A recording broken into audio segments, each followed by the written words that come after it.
श्री वाहेगुरु साहिब जी।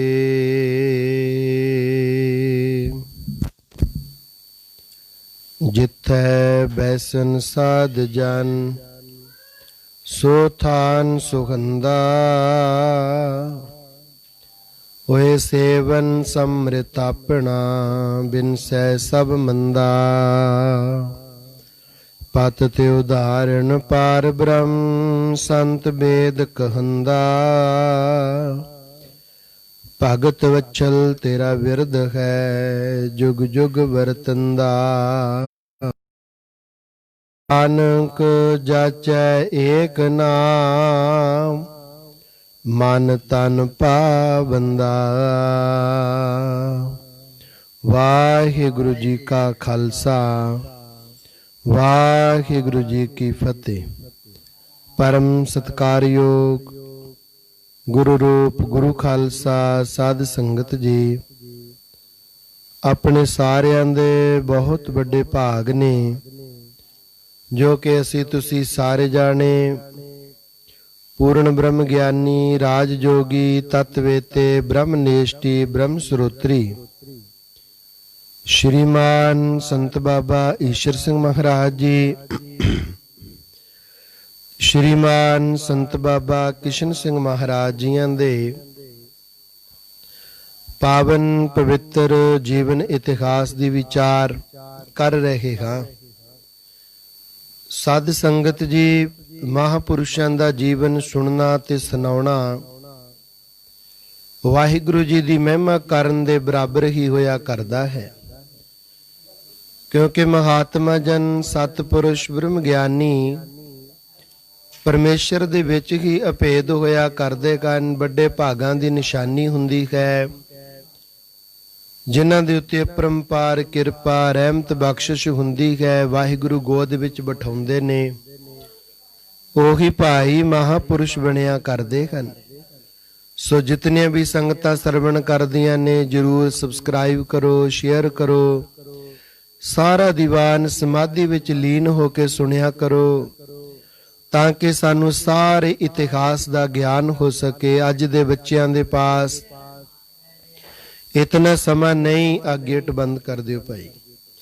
इतना समा नहीं है कि कोई ग्रंथ पढ़े जा सकन, कोई महापुरुषां दी महिमा सुनी जा सके। वह संसारी झमेलियां दे विच ने ज्यादा गलतान हो चुके हन कि उन्हां नूं वाहिगुरु जी दा जस, वाहिगुरु जी दी महिमा, वाहिगुरु जी दी वडियाई सुननी औखा जिहा लगदा है, भार जिहा लगदा है। जदों फेसबुक ते देखदे हन कि किसी संतां दी कथा, महापुरुषां दी विचार चल रही है, एकदम अगे निकाल दिंदे हन। अते जदों कोई गीत संगीत मनोरंजन चलदा, ड्रामे चेटक नाटक चेटक चलदे हन, तां उन्हां नूं बड़े प्रेम नाल सुणदे हन, जद कि उन्हां चीज़ां दे विचों कुछ प्राप्त नहीं होना। विद्वान कहंदे हन सुख नाही पेखे निरत नाटे। इस करके सानू सतगुरां ने भाग बख्शिया, सुभाग बख्शिया, समा बख्शिया, ज्ञान बख्शिया, उद्यम उपराला बख्शिया। उद्यम मत प्रवंतरी आमी ज्यों प्रेरे त्यों करना। सो आपां ने राड़ा साहब वाले महाराज जियां दा इतिहास प्रारंभ कीता है।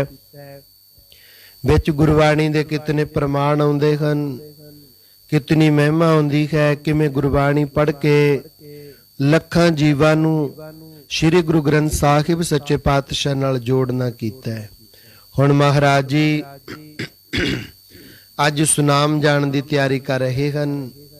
किवें अगे विचार आउंदी है 151 नंबर अंग तो जां सफ़े तो जां पेज तो आपां आरंभ कर रहे हां। रूहानी संदेश मन चित बुद्ध नूं एकाग्र करो। होण वाली विचार नूं ध्यान नाल सुणो भाई। सब आखो सतनाम श्री वाहेगुरु साहिब। सतनाम श्री वाहेगुरु साहिब जी। पुलिस कप्तान सरदार दलीप सिंह जी भी पटियाले तो बदल के सुनाम चला गया। ਇਹ ਸੰਤ ਮਹਾਰਾਜ ਦਾ ਪਰਮ ਪ੍ਰੀਤਵਾਨ ਸੀ। ਸ਼ੁਰੂ ਤੋਂ ਹੀ ਪਹਿਲੀ ਢੱਕੀ ਦਾ ਦਰਸ਼ਨ ਕਰਨ ਆਉਂਦਾ ਹੁੰਦਾ। ਇਸ ਦਾ ਜ਼ਿਲ੍ਹਾ ਅੰਮ੍ਰਿਤਸਰ ਤੇ ਪਿੰਡ ਛੀਨਾ ਜੋ ਭਾਈ ਬਿਧੀ ਚੰਦ ਜੀਆਂ ਦਾ ਨਗਰ ਸੀ ਅਤੇ ਗੋਤ ਵੀ ਛੀਨਾ ਹੀ ਸੀ। ਦੋਹਾਂ ਪ੍ਰੇਮੀਆਂ ਸਰਦਾਰ ਗਿਆਨ ਸਿੰਘ ਜੀ ਰਾੜੇਵਾਲਾ ਤੇ ਸਰਦਾਰ ਦਲੀਪ ਸਿੰਘ ਜੀ ਨੇ ਸਲਾਹ ਕਰਕੇ ਕਿ ਇੱਥੇ ਸੰਤ ਮਹਾਰਾਜ ਜੀ ਦੇ ਚਰਨ ਪਵਾਏ ਜਾਣ, ਮਹਾਰਾਜ ਜੀਆਂ ਦਾ ਕੀਰਤਨ ਦੀਵਾਨ ਇੱਥੇ ਲਗਵਾਈਏ, ਕਿਉਂਕਿ ਸਰਦਾਰ ਗਿਆਨ ਸਿੰਘ ਜੀ ਦੇ ਵੱਡੇ ਲੜਕੇ ਦਾ ਜਨਮ ਹੋਇਆ ਸੀ। ਉਸਨੇ ਵੀ ਸੰਤ ਜੀ ਮਹਾਰਾਜ ਦੇ ਜਥੇ ਤੋਂ ਅਖੰਡ ਪਾਠ ਸਾਹਿਬ ਕਰਵਾ ਕੇ ਸੰਤ ਜੀ ਮਹਾਰਾਜ ਦੀ ਪਾਵਨ ਰਸਨਾ ਤੋਂ ਬੱਚੇ ਦਾ ਨਾਮ ਰਖਵਾਇਆ। ਜਦੋਂ ਹਜ਼ੂਰ ਦੇ ਪਾਸ ਬੇਨਤੀ ਕੀਤੀ, ਅਰਸ਼ੀ ਪ੍ਰੀਤਮ ਨੇ ਸਿਦਕ ਤੱਕਿਆ ਇਲਾਕੇ ਦੀ ਸੰਗਤ ਦੇ ਸ਼ੁਭ ਕਰਮਾਂ ਦਾ। ਸ਼ੁਭ ਕਰਮਾਂ ਨੇ ਮਨ ਪ੍ਰੇਰਿਆ ਤੇ ਪ੍ਰਵਾਨਗੀ ਦੇ ਦਿੱਤੀ। ਵੱਡੇ ਤੇ ਛੋਟੇ ਦੋਨੋਂ ਮਹਾਪੁਰਸ਼ ਹਜ਼ੂਰੀਏ ਸੇਵਾਦਾਰਾਂ ਦੇ ਨਾਲ ਕੀਰਤਨੀ ਜਥਾ ਤੇ ਪਾਠੀ ਸਿੰਘਾਂ ਸਮੇਤ ਇਹਨਾਂ ਦੀ ਭੇਜੀ ਹੋਈ ਗੱਡੀ 'ਚ ਸਵਾਰ ਹੋ ਕਰਕੇ ਸੁਨਾਮ ਪਹੁੰਚ ਗਏ। ਮਾਨਸ ਸਾਵਣ ਦਾ ਮਹੀਨਾ ਹੋਣ ਕਰਕੇ ਬੂੰਦਾਬਾਂਦੀ ਸ਼ੁਰੂ ਸੀ, ਪਰ ਆਪ ਜੀ ਨੇ ਮੂਲੇ ਦੀ ਸਮਾਧ ਕੋਲ ਬਾਹਰ ਹੀ ਤੰਬੂਆਂ ਵਿੱਚ ਰਿਹਾਇਸ਼ ਕੀਤੀ। ਪਹਿਲਾਂ ਸਰਦਾਰ ਗਿਆਨ ਸਿੰਘ ਜੀ ਦੇ ਘਰ ਪਾਠ ਆਰੰਭ ਕੀਤਾ। ਪਾਠ ਹੋਇਆ। ਸਮਾਪਤੀ ਵਾਲੇ ਦਿਨ ਜੋ ਸਤਿਗੁਰਾਂ ਦਾ ਹੁਕਮਨਾਮਾ ਸਾਹਿਬ ਆਇਆ, ਉਹਦੇ ਪਹਿਲੇ ਅੱਖਰ ਤੋਂ ਬੱਚੇ ਦਾ ਨਾਮ ਰੱਖਿਆ ਗਿਆ। ਫਿਰ ਸਰਦਾਰ ਦਲੀਪ ਸਿੰਘ ਦੀ ਕੋਠੀ ਦੇ ਵਿੱਚ ਅਖੰਡ ਪਾਠ ਸਾਹਿਬ ਦੀ ਆਰੰਭਤਾ ਹੋਈ। 5 ਦਿਨ ਦੀਵਾਨ ਸਜੇ। ਬੇਅੰਤ ਸੰਗਤਾਂ ਨੇ ਇਲਾਹੀ ਕੀਰਤਨ ਦਾ ਲਾਭ ਪ੍ਰਾਪਤ ਕੀਤਾ। ਆਪ ਜੀ ਨੇ ਫਰਮਾਇਆ, ਦੇਖੋ ਹੁਣ ਮਹਿਮਾ ਹੋ ਰਹੀ ਹੈ। ਕਈ ਮੂਰਖ ਲੋਕ ਕਹਿੰਦੇ ਨੇ ਸੰਤਾਂ ਦੀ ਮਹਿਮਾ ਕਿਉਂ, ਮਹਾਪੁਰਸ਼ਾਂ ਦੀ ਮਹਿਮਾ ਕਿਉਂ, ਕੇਵਲ ਗੁਰਬਾਣੀ ਦੀ ਮਹਿਮਾ ਕਰੋ। ਗੁਰਬਾਣੀ ਮਹਾਪੁਰਸ਼ਾਂ ਦੀ ਮਹਿਮਾ ਕਰਦੀ ਹੈ। ਮਹਾਪੁਰਸ਼ ਗੁਰਬਾਣੀ ਦੀ ਮਹਿਮਾ, ਗੁਰੂ ਸਾਹਿਬਾਨਾਂ ਦੀ ਮਹਿਮਾ ਕਰਦੇ ਹਨ। ਸੁਣੋ ਜਰਾ ਮਹਾਰਾਜ ਜੀ ਨੇ ਕੀ ਪ੍ਰਵਚਨ ਕੀਤੇ।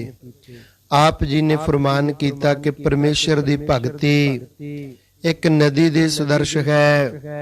ਇਹ ਭਗਤੀ ਰੂਪੀ ਨਦੀ ਸਾਧ ਸੰਗਤ ਰੂਪੀ ਸੁੰਦਰ ਸੋਮੇ ਚੋਂ ਨਿਕਲਦੀ ਹੈ। ਇਸ ਦੇ ਵਹਿਣ ਦੀ ਜਗ੍ਹਾ ਨਿਮਰਤਾ ਵਾਲਾ ਸ੍ਰੇਸ਼ਟ ਹਿਰਦਾ ਹੈ। ਧਿਆਨ ਨਾਲ ਸੁਣੋ, ਇਹ ਡੂੰਘੀਆਂ ਵਿਚਾਰਾਂ ਨੇ। ਇਹ ਨਾ ਹੋਵੇ ਕਿ ਸੁਣਨ ਸੁਣਾਉਣ ਵਾਲਿਆਂ ਨੂੰ ਇਹਨਾਂ ਬਚਨਾਂ ਦੀ ਕੋਈ ਸਮਝ ਹੀ ਨਾ ਆਵੇ। ਇਹ ਬ੍ਰਹਮ ਗਿਆਨ ਦੇ ਬਚਨ ਹੁੰਦੇ ਨੇ।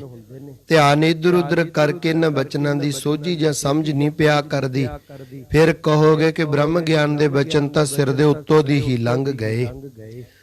ਸੋ ਇਹ ਭਗਤੀ ਰੂਪੀ ਨਦੀ ਸਾਧ ਸੰਗਤ ਰੂਪੀ ਸੁੰਦਰ ਸੋਮੇ ਚੋਂ ਨਿਕਲਦੀ ਹੈ। ਇਸ ਦੇ ਵਹਿਣ ਦੀ ਜਗ੍ਹਾ ਨਿਮਰਤਾ ਵਾਲਾ ਸ੍ਰੇਸ਼ਟ ਹਿਰਦਾ ਹੈ। ਕੀਰਤਨ ਦਾ ਅੰਮ੍ਰਿਤ ਰੂਪੀ ਨਿਰਮਲ ਜਲ ਹੈ। ਉੱਥੇ ਜਾ ਕੇ ਬਹਿ ਜਾ ਭਾਈ। ਇਸ ਵਿੱਚ ਪਰਮੇਸ਼ਰ ਦੇ ਨਾਮ ਦੀਆਂ ਸੁੰਦਰ ਲਹਿਰਾਂ ਉੱਠਦੀਆਂ ਹਨ। ਇਹ ਭ੍ਰਮ ਤੇ ਅਗਿਆਨ ਦੇ ਕੰਢਿਆਂ ਨੂੰ ਢਾਉਣ ਵਾਸਤੇ ਮਹਾ ਸਮਰੱਥ ਹੈ। ਕਲਯੁਗੀ ਸਮੇਂ ਦੇ ਪਾਪਾ ਰੂਪੀ ਬ੍ਰਿਛਾਂ ਨੂੰ ਜੜੋਂ ਪੁੱਟ ਸਕਦੀ ਹੈ। ਸਤਿਗੁਰਾਂ ਦੇ ਸ਼ਰਧਾਲੂ ਸਿੱਖ ਜਲ ਜੀਵਾਂ ਵਾਂਗ ਇਸ ਨਦੀ ਨੂੰ ਆਪਣਾ ਜੀਵਨ ਸਮਝਦੇ ਹੋਏ ਕਦੇ ਵੀ ਵਿਛੋੜਾ ਨਹੀਂ ਚਾਹੁੰਦੇ। ਕਥਾ ਕੀਰਤਨ ਸੁਣਨ ਦੇ ਸਮੇਂ ਜੋ ਅੰਦਰ ਪ੍ਰੇਮ ਦਾ ਵੇਗ ਉੱਠਦਾ ਹੈ, ਇਹ ਇਸ ਨਦੀ ਦਾ ਪ੍ਰਵਾਹ ਹੋਇਆ ਕਰਦਾ ਹੈ। ਇਹ ਨਦੀ ਮਾਇਆ ਰੂਪੀ ਕਾਈ ਜਾਲੇ ਤੋਂ ਰਹਿਤ ਹੈ। ਸਤਿਗੁਰਾਂ ਦੇ ਚਰਨ ਕਮਲਾਂ ਦਾ ਧਿਆਨ ਹੀ ਇਸ ਵਿੱਚ ਸ਼ੀਤਲਤਾ ਹੈ। ਇਹ ਨਦੀ ਵਾਹਿਗੁਰੂ ਰੂਪੀ ਸਮੁੰਦਰ ਦੇ ਸਨਮੁਖ ਜਾ ਕੇ ਉਸ ਵਿੱਚ ਲੀਨ ਹੋ ਜਾਇਆ ਕਰਦੀ ਹੈ। ਇਸ ਵਿੱਚ ਪ੍ਰਵੇਸ਼ ਹੋਇਆ ਮੌਤ ਰੂਪੀ ਤਪਸ਼ ਦਾ ਭੈ ਖਤਮ ਹੋ ਜਾਂਦਾ ਹੈ। ਜੋ ਗੁਰਮੁਖ ਜਨ ਇਸ ਭਗਤੀ ਰੂਪੀ ਨਦੀ ਤੇ ਪੁੱਜ ਕੇ ਸ਼ਰਧਾ ਰੂਪੀ ਘਾਟ ਨਿਸ਼ਚੈ ਰੂਪੀ ਪਟੜੇ ਉੱਤੇ ਬੈਠ ਕੇ ਸ਼ਰਵਣ ਮੰਨਣ ਰੂਪੀ ਇਹ ਕਰਮ ਕਰਦੇ ਹਨ, ਮਨ ਦਾ ਇਸ਼ਨਾਨ ਕਰਵਾਉਂਦੇ ਹਨ, ਉਹ ਸਦੀਵੀ ਵਾਹਿਗੁਰੂ ਜੀ ਵਿੱਚ ਅਭੇਦ ਹੋ ਜਾਂਦੇ ਹਨ। ਅਸੀਂ ਤਾਂ ਜਦੋਂ ਕੋਈ ਪੁਰਾਣੀ ਚੜ੍ਹਾਈ ਕਰਦੇ ਉਦੋਂ ਕਹਿੰਨੇ ਆ ਇਹਨੂੰ ਮਹਾਰਾਜ ਚਰਨਾਂ 'ਚ ਨਿਵਾਸ ਬਖਸ਼ੇ। ਉਹਦਾ ਤਾਂ ਪਤਾ ਨਹੀਂ ਨਾ ਹੈ ਕਿ ਉਹ ਚਰਨਾਂ ਦੇ ਵਿੱਚ ਗਿਆ ਵੀ ਹੈ ਜਾਂ ਨਹੀਂ, ਪਰ ਇਹ ਪ੍ਰਕਿਰਿਆ ਕਰਨ ਦੇ ਨਾਲ, ਪ੍ਰੇਮਾ ਭਗਤੀ ਕਰਨ ਦੇ ਨਾਲ ਇਹ ਜੀਵ ਜਿਉਂਦੇ ਜੀ ਪਰਿਪੂਰਨ ਪਰਮੇਸ਼ਰ ਦੇ ਚਰਨ ਕਮਲਾਂ ਦੇ ਵਿੱਚ ਅਭੇਦ ਹੋ ਜਾਇਆ ਕਰਦਾ ਹੈ। ਮਿਲਣਾ ਚਾਹੇ ਸਿੰਧ ਕੋ ਕਰ ਸਰਤਾ ਸਿਉ ਸੰਗ, ਪਰਸਰਾਮ ਹਰ ਮਿਲਣ ਕੋ ਮਾਰਗ ਹੈ ਸਤ ਸੰਗ। ਇਤਿਆਦਿਕ ਉਪਦੇਸ਼ ਉਪਰੰਤ ਆਖਰੀ ਦਿਨ ਅੰਮ੍ਰਿਤ ਪ੍ਰਚਾਰ ਵੀ ਹੋਇਆ। ਬਹੁਤ ਸਾਰੇ ਸੱਜਣ ਖੰਡੇ ਬਾਟੇ ਦਾ ਅੰਮ੍ਰਿਤ ਪਾਨ ਕਰਕੇ ਗੁਰੂ ਕੇ ਜਹਾਜ਼ੇ ਚੜੇ। ਪ੍ਰੇਮੀਆਂ ਨੇ ਸੰਤ ਜੀ ਮਹਾਰਾਜ ਤੋਂ ਨਾਮ ਸਿਮਰਨ ਭਜਨ ਦੀਆਂ ਜੁਗਤੀਆਂ ਪੁੱਛੀਆਂ ਤੇ ਕਿਰਤਾਰਥ ਹੋਏ। ਉਪਰੰਤ ਆਪ ਜੀ ਨੇ ਵਾਪਸ ਆ ਕੇ ਸਥਾਨ ਤੇ ਸੰਗਤ ਨੂੰ ਦਰਸ਼ਨ ਬਖਸ਼ੇ। ਸੰਤ ਜੀ ਮਹਾਰਾਜ ਨੇ ਸਜਾਦਪੁਰ ਜਾਣਾ। ਸਜਾਦਪੁਰ ਨਗਰ ਤੋਂ ਭਾਈ ਸ਼ੇਰ ਸਿੰਘ ਜੋ ਵੱਡੇ ਸੰਤ ਜੀ ਮਹਾਰਾਜ ਰੇਰੂਸੇ ਵਾਲਿਆਂ ਦੇ ਸੇਵਕ ਅਤੇ ਤੋਪਖਾਨੇ ਦੇ ਗ੍ਰੰਥੀ ਸਨ।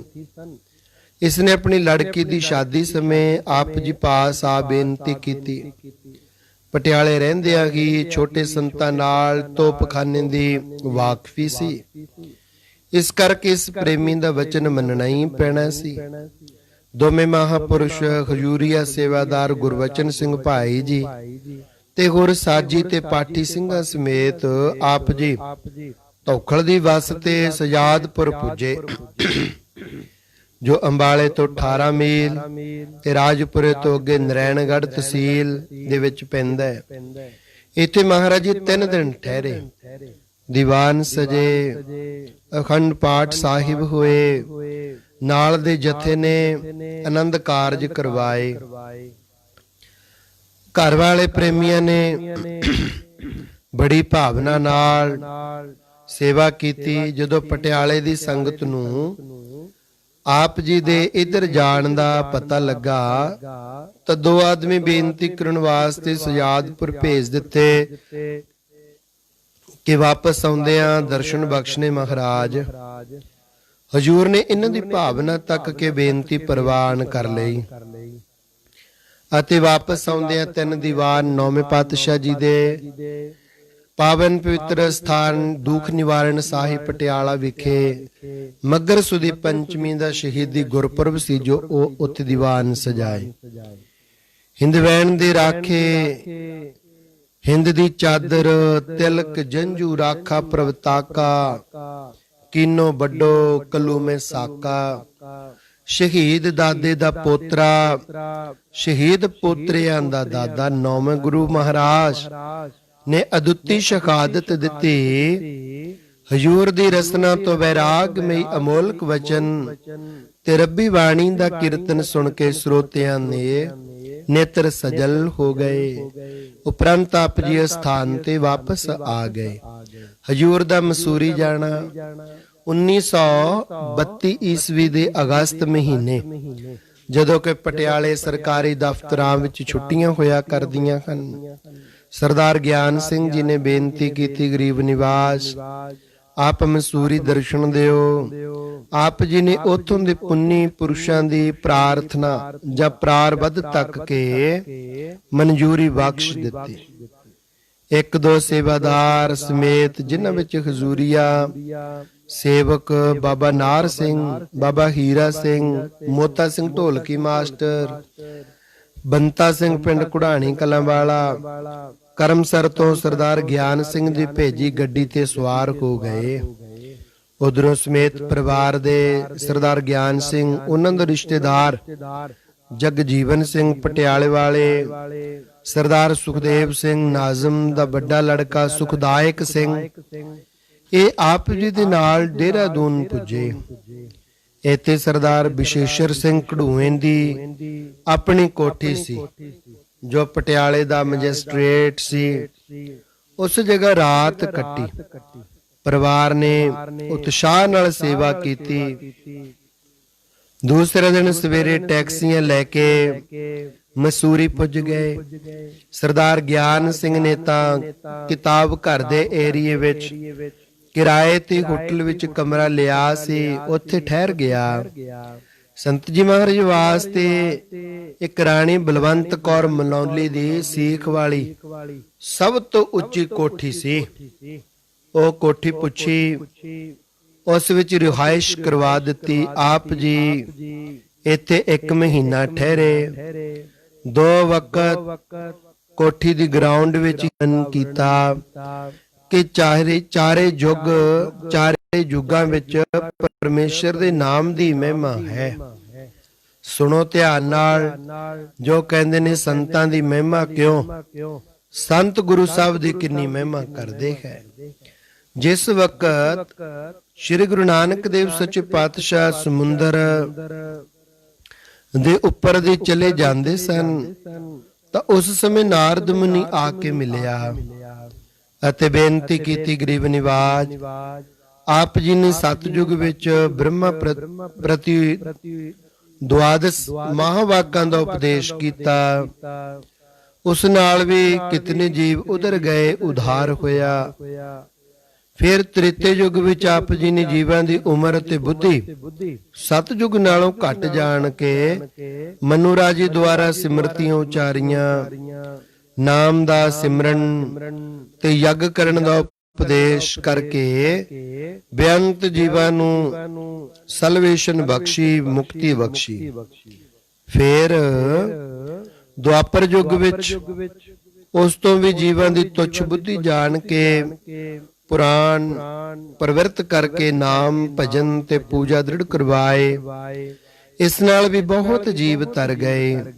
ਹੁਣ ਕਲਯੁਗ ਦੇ ਸਮੇਂ ਜੀਵਾਂ ਦੀ ਉਮਰ ਵੀ ਘੱਟ ਹੈ, ਬੁੱਧੀ ਥੋੜੀ ਹੋਈ ਹੈ, ਸਰੀਰ ਵੀ ਕਮਜ਼ੋਰ। ਵਿਸ਼ਿਆਂ ਦੇ ਵਿੱਚ ਪ੍ਰਵਿਰਤ ਸਮਝ ਕੇ ਉਹਨਾਂ ਦੀ ਕਲਿਆਣ ਵਾਸਤੇ ਸੁੰਦਰ ਬਾਣੀ ਦਾ ਉਪਦੇਸ਼ ਦਿੱਤਾ।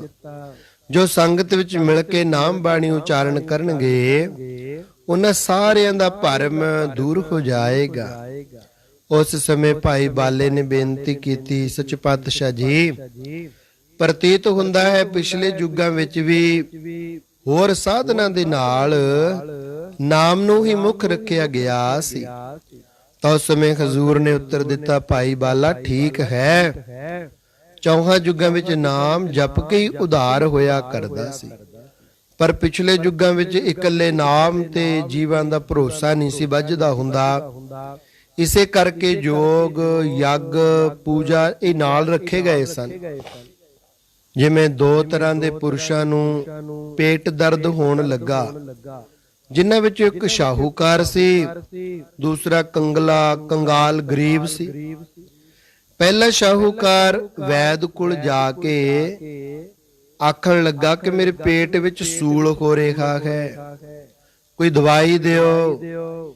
ਵੈਦ ਸਿਆਣਾ ਸੀ, ਸੋਚਿਆ ਦਰਦ ਹਟਾਉਣ ਦਾ ਉਪਾਅ ਤਾਂ ਹੈ ਬੜਾ ਸੌਖਾ, ਕੇਵਲ ਇੱਕੋ ਜਵੈਣ ਦੀ ਫੱਕੀ, ਪਰ ਇਸ ਨੇ ਨਿਸ਼ਚਾ ਤੇ ਕਦਰ ਨਹੀਂ ਕਰਨੀ। ਉਸ ਸਮੇਂ ਇੱਕ ਚਿੱਟੀ ਪੁੜੀ ਬੰਨ ਕੇ ਦਿੱਤੀ ਅਤੇ ਆਖਿਆ, ਇਸ ਨੂੰ ਜਵੈਣ ਦੇ ਕਾੜੇ ਨਾਲ ਲੈ ਲਵੀਂ। ਉਸਨੇ ਇਸੇ ਤਰ੍ਹਾਂ ਕੀਤਾ ਤੇ ਉਹਦਾ ਦਰਦ ਹਟ ਗਿਆ। ਸ਼ਾਹੂਕਾਰ ਨੇ ਸੋਚਿਆ ਪੁੜੀ ਦੇ ਨਾਲ ਦਰਦ ਹਟਿਆ ਹੈ। ਇਸੇ ਤਰ੍ਹਾਂ ਕੰਗਾਲ ਰੋਗੀ ਵੈਦ ਦੇ ਪਾਸ ਆ ਗਿਆ ਤੇ ਰੋਗ ਉਸ ਨੂੰ ਵੀ ਉਹੀ ਸੀ, ਪੇਟ ਸੂਲ ਦਾ। ਵੈਦ ਨੇ ਕਿਹਾ ਗਰਮ ਪਾਣੀ ਨਾਲ ਜਵੈਣ ਦੀ ਫੱਕੀ ਖਾ ਲੈ, ਦਰਦ ਹਟ ਜਾਏਗਾ। ਉਹਨੇ ਕਿਹਾ ਮੇਰੇ ਕੋਲ ਤਾਂ ਜਵੈਣ ਲਿਆਉਣ ਜੋਗੇ ਵੀ ਪੈਸੇ ਨਹੀਂ ਹੈਗੇ। ਵੈਦ ਨੇ ਜਵੈਣ ਵਾਸਤੇ ਵੀ ਆਪਣੇ ਕੋਲੋਂ 2 ਪੈਸੇ ਦੇ ਦਿੱਤੇ। ਇਹ ਉਹਦਾ ਵੀ ਰੋਗ ਹਟ ਗਿਆ। ਇਸੇ ਤਰ੍ਹਾਂ ਪੂਰੇ ਗੁਰੂ ਵੈਦ ਨੇ ਉਪਦੇਸ਼ ਦਿੱਤਾ। ਸਤਜੁਗ ਦੇ ਸਮੇਂ ਲੱਖ ਵਰਿਆਂ ਦੀ ਉਮਰ, ਸ਼ਕਤੀਸ਼ਾਲੀ ਸਰੀਰ, ਤੇ ਸ਼ੁੱਧ ਮਨ ਜਾਣ ਕੇ ਸੋਚਿਆ ਇਤਨਾ ਸਮਾਂ ਇਕੱਲੇ ਸਿਮਰਨ ਵਿੱਚ ਨਹੀਂ ਲੰਘਣਾ, ਨਾਲ ਯੋਗ ਲਾ ਦਿੱਤਾ। ਤ੍ਰੇਤੇ ਵਿੱਚ 10,000 ਵਰਸ ਦੀ ਉਮਰ ਰਹਿ ਗਈ। ਸਿਮਰਨ ਨਾਲ ਯੱਗ ਕਰਨੇ ਲਾ ਦਿੱਤੇ। ਦੁਆਪਰ ਵਿੱਚ 1000 ਵਰਸ ਦੀ ਆਯੂ ਰਹਿ ਗਈ। ਨਾਲ ਚਿੱਟੀ ਪੁੜੀ ਦੀ ਤਰ੍ਹਾਂ ਪੂਜਾ ਲਗਾ ਦਿੱਤੀ। ਤੇ ਕਲਯੁਗ ਵਿੱਚ ਸਭ ਨੂੰ ਬੁੱਧੀ ਰੂਪੀ ਮੁੱਲ ਤੋਂ ਬਿਨਾ ਤੇ ਉਮਰ ਵੀ ਥੋੜੀ ਜਾਣ ਕੇ ਵਿਸ਼ਿਆਂ ਦੇ ਵਿੱਚ ਪ੍ਰਵਿਰਤ ਸਮਝ ਕੇ ਜੋ ਭਾਖਾ ਵਿੱਚ ਬਾਣੀ ਰਚੀ ਹੈ ਇਹ ਆਪਣੇ ਕੋਲੋਂ ਮੁੱਲ ਦਿੱਤਾ ਹੈ ਅਤੇ ਧਨ ਆਯੂ ਤੇ ਬਲ ਤੋਂ ਬਿਨਾ ਸਮਝ ਕੇ ਇਕੱਲੇ ਨਾਮ ਦਾ ਹੀ ਉਪਦੇਸ਼ ਦਿੱਤਾ। ਇਸ ਦੇ ਪੜਨ ਦੇ ਨਾਲ ਸੁਣਨ ਦੇ ਨਾਲ ਹਰੇਕ ਕੌਮ ਦੇ ਗਰੀਬ ਅਮੀਰ ਨੂੰ ਮੁਕਤੀ ਪ੍ਰਾਪਤ ਹੋਵੇਗੀ ਔਰ ਜਪਣ ਦਾ ਅਧਿਕਾਰ ਵੀ ਸਭ ਨੂੰ ਦੇ ਦਿੱਤਾ। ਜਦੋਂ ਇਹਨਾਂ ਅਵਸਰਾਂ ਦੀ ਛੁੱਟੀ ਪੂਰੀ ਹੋਣ ਲੱਗੀ ਫਿਰ ਆਪ ਜੀ ਉਸ ਤਰ੍ਹਾਂ ਇੱਕ ਰਾਤ ਵਾਪਸੀ ਤੇ ਦੇਹਰਾਦੂਨ ਠਹਿਰ ਕੇ ਅੱਸੂ ਦੀ ਸੰਗਰਾਂਦ ਤੋਂ ਇੱਕ ਦਿਨ ਪਹਿਲਾਂ ਕਰਮਸਰ ਦੀ ਪਾਵਨ ਪਵਿੱਤਰ ਧਰਤੀ ਤੇ ਆ ਸੰਗਤਾਂ ਨੂੰ ਦਰਸ਼ਨ ਬਖਸ਼ੇ। ਹਜ਼ੂਰ ਦਾ ਸ਼ਿਮਲੇ ਦੀ ਯਾਤਰਾ ਨੂੰ ਜਾਣਾ। ਮਸੂਰੀ ਤੋਂ ਅਗਲੇ ਸਾਲ 1933 ਈਸਵੀ ਦੇ ਵੈਸਾਖ ਮਹੀਨੇ ਆਪ ਜੀ ਦੇ ਪਾਵਨ ਚਰਣਾ ਪਾਸ ਦਫ਼ਤਰੀ ਵਾਲੇ ਸਰਦਾਰ ਗੁਰਦੇਵ ਸਿੰਘ ਅਤੇ ਉਸ ਦੀ ਭੈਣ ਬੀਬੀ ਕਰਤਾਰ ਕੌਰ ਸਰਦਾਰ ਗੁਰਦੇਵ ਸਿੰਘ ਦੇ ਘਰੋਂ ਬੀਬੀ ਅਵਤਾਰ ਕੌਰ ਔਰ ਇਹਨਾਂ ਦੀ ਭੈਣ ਸੂਰਜ ਕੌਰ ਨੇ ਬੇਨਤੀ ਕੀਤੀ ਗਰੀਬ ਨਿਵਾਸ ਆਪ ਕਿਰਪਾ ਕਰਕੇ ਸ਼ਿਮਲੇ ਵੀ ਚਰਨ ਪਾਓ। ਉਸ ਜਗ੍ਹਾ ਕੁਦਰਤ ਦੀ ਰਚਨਾ ਪਹਾੜਾਂ ਦੀ ਸੀਨਰੀ ਤੇ ਫੁਲਵਾੜੀ ਅਤਿਅੰਤ ਦੇਖਣ ਯੋਗ ਹੈ। ਇਸੇ ਤਰ੍ਹਾਂ ਕਈ ਵਾਰੀ ਦਰਸ਼ਨਾਂ ਨੂੰ ਆਇਆ ਸਰਦਾਰ ਗਿਆਨ ਸਿੰਘ ਵੀ ਸਮੇਤ ਪਰਿਵਾਰ ਦੇ ਅਰਜ਼ਾਂ ਕਰਿਆ ਕਰਦਾ ਸੀ। ਮਹਾਰਾਜ ਉਸ ਜਗ੍ਹਾ ਬੜੀ ਠੰਡ ਹੈ, ਬੰਦਗੀ ਵਾਸਤੇ ਪੂਰਨ ਇਕਾਂਤ ਹੈ। ਕਿਸੇ ਵੀ ਪਹਾੜੀ ਦੇ ਉੱਪਰ ਜਾ ਕੇ ਬੈਠੋ ਚੌਫੇਰੇ ਸੁੰਦਰ ਨਜ਼ਾਰੇ ਨਜ਼ਰੀ ਪੈਂਦੇ ਹਨ। ਉਸ ਤੋਂ ਅੱਗੇ ਹਾਟੂ ਦੀ ਪਹਾੜੀ ਤੇ ਹਰੇਕ ਮੌਸਮ ਦੇ ਵਿੱਚ ਮਹਿਕਣ ਵਾਲੇ ਜਾਂ ਵੈਦਰ ਨੂੰ ਮਹਿਕਾਉਣ ਵਾਲੇ ਕੁਦਰਤੀ ਫੁੱਲ ਖਿੜੇ ਰਹਿੰਦੇ ਹਨ। ਨਿਰਮਲ ਜਲ ਦੇ ਚਸ਼ਮੇ ਵਗਦੇ ਹਨ ਜੋ ਪਥਰੀਲੀ ਧਰਤੀ ਤੇ ਡਿੱਗਿਆ ਬੜੀ ਸੁੰਦਰ ਆਵਾਜ਼ ਕਰਦੇ ਹਨ। ਆਪ ਦੋਵੇਂ ਮਹਾਪੁਰਸ਼ ਜ਼ਰੂਰ ਹੀ ਦਰਸ਼ਨ ਬਖਸ਼ੋ ਸ਼ਿਮਲੇ ਦੀ ਧਰਤੀ ਤੇ। ਆਪ ਜੀ ਦਾ ਤਾਂ ਵਧੇਰੇ ਕੋਈ ਖਿਆਲ ਵੀ ਨਹੀਂ ਹੈ, ਪਰ ਜਦੋਂ ਇਹਨਾਂ ਸਾਰਿਆਂ ਨੇ ਛੋਟੇ ਸੰਤ ਜੀ ਮਹਾਰਾਜ ਨੂੰ ਅਰਜ਼ ਕੀਤੀ, ਅਰਜ਼ ਕਰਕੇ ਮਨਾ ਹੀ ਲਿਆ। ਫਿਰ ਉਹਨਾਂ ਦਾ ਬਚਨ ਆਪ ਜੀ ਨੂੰ ਮੰਨਣਾ ਹੀ ਪਿਆ, ਜਿਸ ਕਰਕੇ ਪਹਿਲੀ ਵਾਰ ਤਾਂ ਕੇਵਲ ਇੱਕੋ ਹੀ ਸੇਵਕ ਬਾਬਾ ਨਾਰ ਸਿੰਘ ਜੀ ਹਜੂਰੀਆ ਸੇਵਾਦਾਰ ਨਾਲ ਵੱਡੇ ਮਹਾਰਾਜ ਜੀ ਹੀ ਸਨ। ਦੂਸਰੀ ਵਾਰ ਸੰਗਰਾਂਦ ਨੂੰ ਆਇਆ ਛੋਟੇ ਸੰਤ ਜੀ ਮਹਾਰਾਜ ਨੂੰ ਵੀ ਸਰਦਾਰ ਗਿਆਨ ਸਿੰਘ ਨੇ ਬੇਨਤੀ ਕਰਕੇ ਨਾਲ ਲੈ ਲਿਆ। ਉਹਨਾਂ ਦੇ ਨਾਲ ਭਾਈ ਦਲੀਪ ਸਿੰਘ ਮਾਠਾ ਪਿੰਡ ਸਭਰਾਵਾਂ ਦੁਆਬੇ ਦਾ ਸੇਵਾਦਾਰ ਇਹ ਵੀ ਗਿਆ। ਇੱਕ ਮਹੀਨਾ ਪ੍ਰੀਤਮ ਸਿੰਘ ਚੌਪਈ ਇਹ ਵੀ ਨਾਲ ਸੀ। ਇਧਰੋਂ ਸਰਦਾਰ ਗਿਆਨ ਸਿੰਘ ਮੈਜਿਸਟ੍ਰੇਟ ਪਰਿਵਾਰ ਸਮੇਤ ਸਰਦਾਰ ਦਲੀਪ ਸਿੰਘ ਪੁਲਿਸ ਕਪਤਾਨ ਜੋ ਪਿਛੋ ਪੈਪਸੂ ਦਾ ਆਈਜੀ ਹੋ ਕੇ ਰਿਟਾਇਰ ਹੋਇਆ। ਸਰਦਾਰ ਵਿਸ਼ੇਸ਼ਰ ਸਿੰਘ ਮੈਜਿਸਟ੍ਰੇਟ ਪਿੰਡ ਘੜੂਆ ਇਹ ਵੀ ਉਸ ਸਮੇਂ ਬਸੀ ਡਿਪਟੀ ਲੱਗਾ ਹੋਇਆ ਸੀ। ਸਰਦਾਰ ਨਿਰੰਜਨ ਸਿੰਘ ਜੀ ਕੰਪਾਊਂਡਰ ਮੋਤੀ ਬਾਗ ਪਟਿਆਲਾ। ਸਰਦਾਰ ਗੁਰਦੇਵ ਸਿੰਘ ਦਫ਼ਤਰੀ ਵਾਲਾ ਪਰਿਵਾਰ ਸਮੇਤ ਸਰਦਾਰ ਸਾਧੂ ਸਿੰਘ ਜੀ ਰਜਿਸਟਰਾਰ ਪਿੰਡ ਦਿੱਤੂਪੁਰ ਪਟਿਆਲਾ। ਸਰਦਾਰ ਮਹਿੰਦਰ ਸਿੰਘ ਅਟਾਰੀ ਸ਼ਿਮਲੇ ਹੀ ਰਹਿੰਦਾ ਹੁੰਦਾ ਸੀ। ਸਰਦਾਰ ਜਗਜੀਵਨ ਸਿੰਘ ਅਤੇ ਸੰਤ ਜੀ ਦਲੀਪ ਸਿੰਘ ਦੀ ਗੱਡੀ ਵਿੱਚ ਕਾਲਕਾ ਪੁੱਜੇ। ਇੱਥੋਂ ਫਿਰ ਟੈਕਸੀਆਂ ਕਿਰਾਏ ਤੇ ਕੀਤੀਆਂ, ਰਿਹਾਇਸ਼ ਛੋਟੇ ਸ਼ਿਮਲੇ ਜੰਮੂ ਕੈਂਥਲ ਹਾਊਸ ਵਿੱਚ 1200 ਰੁਪਏ ਸਾਲ ਕਿਰਾਏ ਤੇ ਕੋਠੀ ਲਈ ਹੋਈ ਸੀ, ਜੋ ਛੋਟੇ ਸ਼ਿਮਲੇ ਤੋਂ ਹੀ 3 ਮੀਲ ਉੱਪਰ ਬਾਹਰਵਾਰ ਕੁਸੰਗਮੱਟੀ ਕੋਲ ਸੀ। ਇੱਥੇ ਨਾਲ ਨਾਲ ਜੰਮੂ ਵਾਲੇ ਰਾਜੇ ਦੀਆਂ 3 ਕੋਠੀਆਂ ਸਨ। ਉਹਨਾਂ ਵਿੱਚੋਂ ਇੱਕ ਲਈ ਸੀ। ਹਰ ਰੋਜ਼ ਦੀਵਾਨ ਸਜਦੇ, ਸੈਲਾਨੀ ਸਰਦਾਰ ਦਰਸ਼ਨਾਂ ਨੂੰ ਆਉਂਦੇ ਤੇ ਕੀਰਤਨ ਸੁਣਿਆ ਕਰਦੇ। ਆਪ ਜੀ ਦੀਵਾਨ ਸਮੇਂ ਪਾਵਨ ਉਪਦੇਸ਼ ਕਰਦੇ ਕਿ ਗੁਰਮੁਖੋ, ਪਰਮੇਸ਼ਰ ਸਾਰੇ ਵਿਆਪਕ ਹੈ। ਜਿਵੇਂ ਧਰਤੀ ਹੇਠਾਂ ਸਾਰੀਆਂ ਥਾਵਾਂ ਤੇ ਜਲ ਹੈ, ਪਰ ਜੋ ਪੁਰੁਸ਼ਾਰਥ ਕਰਕੇ ਧਰਤੀ ਨੂੰ ਖੋਦ ਕੇ ਕੱਢ ਲੈਂਦਾ ਹੈ, ਉਸ ਨੂੰ ਪ੍ਰਾਪਤੀ ਹੋ ਜਾਇਆ ਕਰਦੀ ਹੈ ਜਲਦੀ। ਇਸੇ ਤਰ੍ਹਾਂ ਪਰਮੇਸ਼ਰ ਵੀ ਸਾਰੇ ਵਿਆਪਕ ਅਤੇ ਪਰਿਪੂਰਨ ਹੈ। ਘਟ ਘਟ ਮੈਂ ਕਰਜੂ ਵਸੈ, ਸੰਤਨ ਕਹਿਓ ਪੁਕਾਰ। ਅਧਿਕਾਰੀ ਨੇੜੇ ਤੇ ਦੂਰ ਹੋ ਰਿਹਾ ਹੈ। ਗਿਆਨਵਾਨ ਦੇ ਹਿਰਦੇ ਵਿੱਚ ਚਸ਼ਮੇ ਦੇ ਜਲਵਤ ਪ੍ਰਗਟ ਹੈ। ਜਗਿਆਸੂ ਦੇ ਅੰਦਰ ਖੂਹ ਦੇ ਜਲ ਸਮਾਨ ਹੈ। ਜੈਸੇ ਲੱਜ ਡੋਲ ਦੁਆਰਾ ਯਤਨਾਂ ਨਾਲ ਖੂਹ ਚੋਂ ਜਲ ਨਿਕਲਦਾ ਹੈ, ਤੈਸੇ ਹੀ ਜਗਿਆਸੂ ਵੀ ਗੁਰ ਸ਼ਬਦ ਦੀ ਕਮਾਈ ਕਰਕੇ ਸਾਧਨਾ ਦੁਆਰਾ ਉਸ ਨੂੰ ਪ੍ਰਗਟ ਕਰ ਲੈਂਦਾ ਹੈ। ਅਗਿਆਨੀ ਦੇ ਅੰਦਰ ਪਰਦੇ ਦੇ ਪਾਣੀ ਸਮਾਨ ਹੈ, ਪਰ ਸਾਰੇ ਥਾਵਾਂ ਦੇ ਵਿੱਚ ਵਿਆਪਕ ਹੈ। ਜੋ ਗਿਆਨਵਾਨ ਦੀ ਸੰਗਤ ਦੁਆਰਾ ਪਰਮੇਸ਼ਰ ਦੀ ਪ੍ਰਾਪਤੀ ਹੁੰਦੀ ਹੈ, ਅਤੇ ਇਹ ਸਾਰਾ ਸੰਸਾਰ ਹੀ ਬ੍ਰਹਮ ਦਾ ਸਰੂਪ ਹੈ। ਜਿਵੇਂ ਬੋਹੜ ਦਾ ਬੀਜ ਹੀ ਆਪਣੇ ਵੱਡੇ ਬ੍ਰਿਕਸ਼ ਦਾ ਆਕਾਰ ਧਾਰਨ ਕਰ ਲੈਂਦਾ ਹੈ। ਜੇ ਕੋਈ ਉਸ ਜੀਵ ਨੂੰ ਲੱਕੜੀ, ਪੱਤੇ ਤੇ ਫੁੱਲਾਂ ਵਿੱਚੋਂ ਲੱਭੇ ਤਾਂ ਕਿੱਦਾਂ ਮਿਲ ਸਕਦਾ ਹੈ, ਚਾਹੇ ਸਾਰੀ ਉਮਰ ਖੋਜਦਾ ਰਹੇ। ਜੇਕਰ ਫਲ ਵਿੱਚੋਂ ਚੰਗੀ ਤਰ੍ਹਾਂ ਖੋਜੇ ਤਾਂ ਬੀਜ ਨੂੰ ਪਾ ਸਕਦਾ ਹੈ। ਤੈਸੇ ਹੀ ਜੋ ਪਰਮੇਸ਼ਰ ਦੀ ਖੋਜ ਕਰਨ ਵਾਲੇ ਹਨ, ਉਹਨਾਂ ਦੀ ਇਹੋ ਵਾਰਤਾ ਹੈ। ਤਮੋਗੁਣੀ ਲੋਕ ਕਾਠ ਵਰਗੇ ਹੋਇਆ ਕਰਦੇ ਐ, ਜੋ ਕਰੜਾ ਤੇ ਫਿੱਕਾ ਸ਼ਬਦ ਬੋਲਦੇ ਹਨ। ਇਹੀ ਉਹਨਾਂ ਵਿੱਚ ਕਠੋਰਪਣਾ ਹੈ।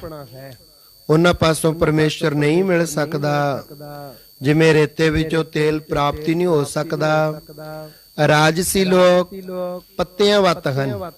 ਬ੍ਰਿਛ ਦੀ ਛਾਂ ਵਾਂਗ ਮਾਇਆ ਦਾ ਸੁੱਖ ਤਾਂ ਦੇ ਸਕਦੇ ਹਨ, ਪਰ ਵਾਹਿਗੁਰੂ ਜੀ ਦੀ ਪ੍ਰਾਪਤੀ ਦਾ ਸੁੱਖ ਨਹੀਂ।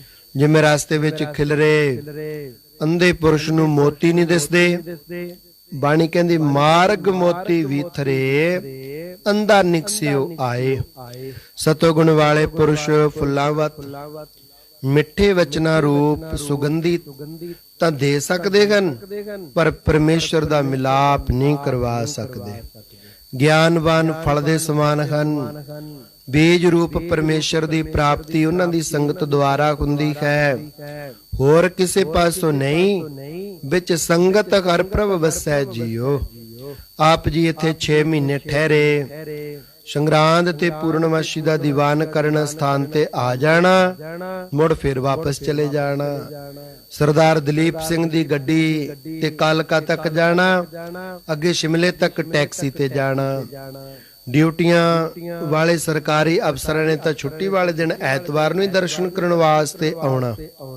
ਸ਼ਨੀਵਾਰ ਸ਼ਾਮ ਨੂੰ ਆ ਕੇ ਐਤਵਾਰ ਨੂੰ ਠਹਿਰ ਕੇ ਸੋਮਵਾਰ ਨੂੰ ਵਾਪਸ ਨੌਕਰੀਆਂ ਤੇ ਚਲੇ ਜਾਣਾ। ਪਰ ਪ੍ਰਸ਼ਾਦ ਪਾਣੀ ਦੀ ਸੇਵਾ ਇਹਨਾਂ ਚੌਹਾਂ ਦੇ ਪਰਿਵਾਰਾਂ ਵੱਲੋਂ ਵਾਰੀ-ਵਾਰੀ ਅਨੁਸਾਰ ਹੋਇਆ ਕਰਦੀ। ਸਰਦਾਰ ਗੁਰਦੇਵ ਸਿੰਘ ਤੇ ਉਹਨਾਂ ਦੀ ਭੈਣ ਬੀਬੀ ਕਰਤਾਰ ਕੌਰ, ਬੀਬੀ ਸੂਰਜ ਕੌਰ, ਸਰਦਾਰ ਗਿਆਨ ਸਿੰਘ ਰਾੜਾ, ਇਹਨਾਂ ਦੇ ਨੌਕਰ ਤੇ ਜਗਜੀਵਨ ਸਿੰਘ ਇੱਥੇ ਹੀ ਰਹਿੰਦੇ ਸਨ। ਬਾਬਾ ਹੀਰਾ ਸਿੰਘ ਵੀ ਛੁੱਟੀ ਸਮੇਂ ਦਰਸ਼ਨ ਨੂੰ ਆ ਜਾਂਦੇ ਅਤੇ ਕਈ ਦਿਨ ਠਹਿਰਦੇ।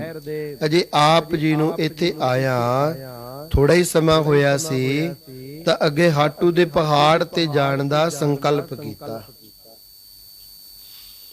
ਆਪ ਜੀ ਦੋਵੇਂ ਮਹਾਪੁਰਸ਼ ਤੇ ਨਾਲ ਦੇ ਸਾਥੀ ਸਿੰਘ ਸਰਦਾਰ ਗਿਆਨ ਸਿੰਘ, ਸਰਦਾਰ ਹੀਰਾ ਸਿੰਘ, ਸਰਦਾਰ ਦਲੀਪ ਸਿੰਘ, ਸਰਦਾਰ ਨਰਿੰਜਨ ਸਿੰਘ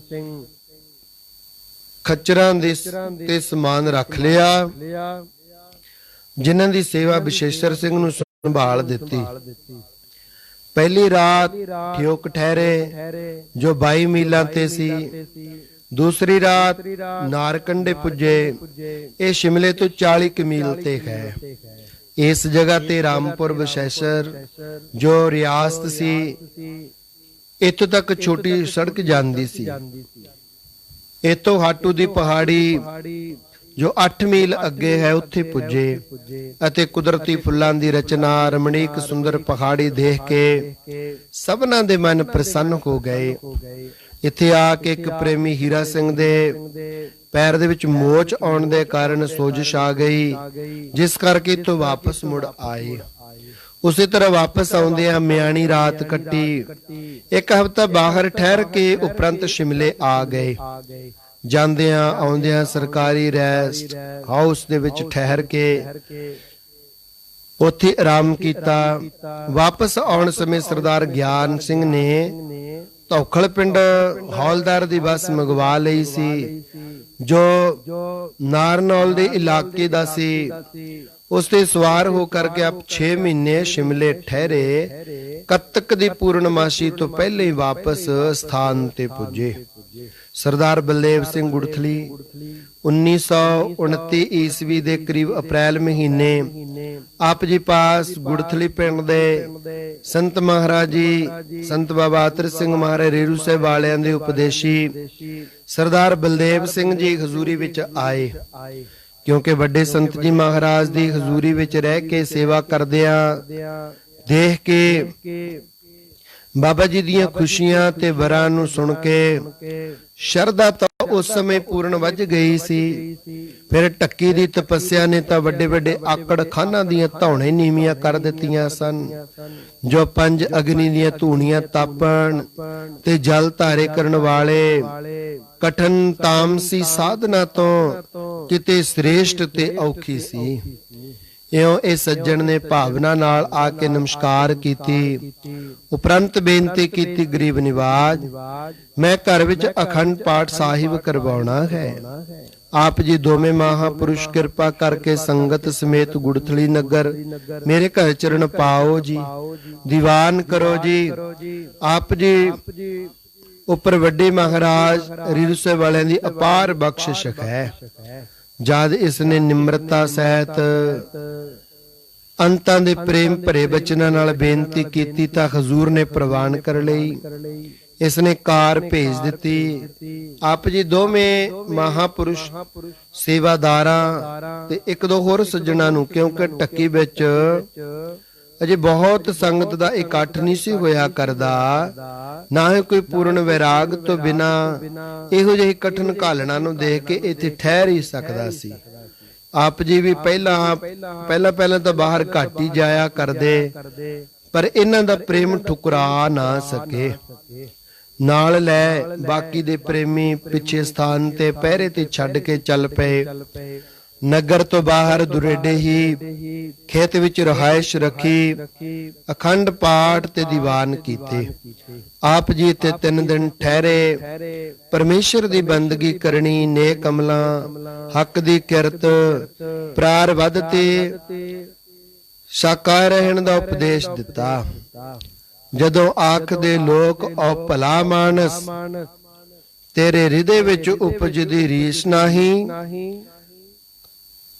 ਖਰਚ ਨਾਲ ਮਿਲਦੀ ਵਿਦਿਆ ਸਨਦ ਦੀਵੇ, ਖਰਚ ਨਾਲ ਮਿਲਦੀ ਵਿਦਿਆ ਸਨਦ ਹੈ ਵੇ। ਸਨਦ ਇਸ ਦੀ ਪਰ ਕੋਈ ਫੀਸ ਨਹੀਂ। ਭਲੇ ਕੰਮ ਜੋ ਕਰੇ ਉਹ ਭਲਾ ਮਾਨਸ। ਇੱਥੇ ਚਾਹੀਏ ਦੌਲਤ ਤੇ ਸੀਸ ਨਹੀਂ। ਕਰ ਲੈ ਨੇਕੀਆਂ ਜਿੰਨੀਆਂ ਹੋਏ ਆਵਨ, ਉਮਰ ਆਪਣੀ ਨੂੰ ਮਾਰ ਠੀਸ ਨਹੀਂ। ਨਿਰਮਲ ਕਰਮ ਤੇ ਨੇਕੀਆਂ ਭਲੇ ਕਰਕੇ ਇਸ ਸੰਸਾਰ 'ਚ ਮਿਲਣ ਵਡਿਆਈਆਂ ਨੇ। ਜਿਨ੍ਹਾਂ ਸੱਚ ਤੇ ਭਲੇ ਨੂੰ ਮੁੱਖ ਕੀਤਾ, ਸ਼ੋਭਾ ਉਹਨਾਂ ਦੇ ਹਿੱਸੇ ਦੇ ਵਿੱਚ ਆਈਆਂ ਨੇ। ਲੀਤੀ ਊਚਤਾ ਨੀਚ ਤੋਂ ਭਲੇ ਕਰਕੇ ਭੈੜੇ ਤੇਲੀਆਂ ਮੋਚੀਆਂ ਨਾਈਆਂ ਨੇ ਚਰਨ ਉਹਨਾਂ ਦੇ ਨਾਲ ਲੱਗ ਕਈ ਤਰ ਗਏ ਭਲੇ ਨਾਲ ਜਿਨ੍ਹਾਂ ਪ੍ਰੀਤਾਂ ਲਾਈਆਂ ਨੇ ਦੁੱਖ ਸੁੱਖ ਭੋਗ ਹਨ ਸਰੀਰ ਦਾ ਲੋਕ ਕਹਿੰਦੇ ਦੁੱਖ ਸੁੱਖ ਭੋਗ ਹਨ ਸਰੀਰ ਦਾ ਲੋਕ ਕਹਿੰਦੇ ਕਿੱਡੀ ਬੇਵਕੂਫੀ ਫਿਰ ਰੰਜ ਕਰਨਾ ਬੰਦੇ ਹਾਲ ਅੰਦਰ ਸ਼ੁਕਰ ਰੱਬ ਜੀ ਦਾ ਸ਼ੁਭਾ ਸੰਜ ਕਰਨਾ ਅੱਜ ਦੁੱਖ ਕੱਲ ਸੁੱਖ ਹੈ ਨਿਜਮ ਰੱਬੀ ਅੱਜ ਦੁੱਖ ਕੱਲ ਸੁੱਖ ਹੈ ਨਿਜਮ ਰੱਬੀ ਹੈ ਫਜ਼ੂਲ ਐਵੇਂ ਤਿੰਨ ਪੰਜ ਕਰਨਾ ਪੀਵੇ ਵਾਂਗ ਪਾਣੀ ਦੁੱਖ ਸੁੱਖ ਦੋਹਾਂ ਤਾਈ ਜਾਈਏ ਹਿਰਦਾ ਨਿਜ ਐਸਾ ਅਸ ਫੰਜ ਕਰਨਾ। ਪਟਿਆਲੇ ਨਿਵਾਸੀ ਪ੍ਰੇਮੀਆਂ ਨੂੰ ਪਤਾ ਲੱਗਾ ਉਹ ਵੀ ਇੱਥੇ ਦਰਸ਼ਨਾਂ ਦੇ ਵਾਸਤੇ ਆਏ।